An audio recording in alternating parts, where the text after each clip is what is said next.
Wilton Hunt over here. Today I want to talk about positive attributes.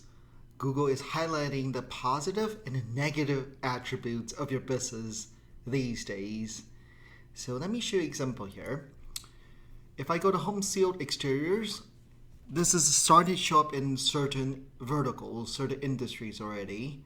So for example, for a home improvement company, underneath each review, you'll start to see positive attributes, right? Positive, this person says his quality and value. Michelle over here says professionalism, punctuality, quality, and responsiveness. So it highlights the positive and the negative attributes. If this were a negative review, they gotta put in negative attributes as well. And that's pretty scary, right?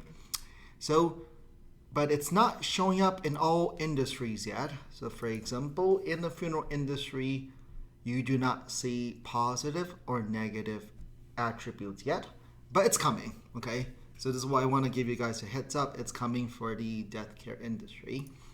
But how does Google know the positive and the negative attributes of your business?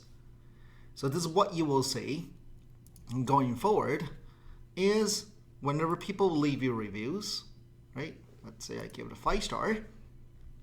And as I start typing my experience, right, over here, then these are the attributes. What do you think about this business? Good quality, responsive, on time, good value, professional, right? That's where Google is pulling the positive attributes. Or if it's negative, right? Poor quality, poor value, not professional, not responsive, not on time. Wow. If this shows up on your Google, right, reviews, the negative attributes, so this is something you have to watch out for now.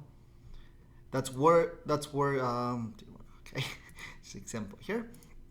That's how people can start to pick up very, very fast as they're scanning through the reviews. Google is purposely highlighting these positive attributes already, whether positive or negative.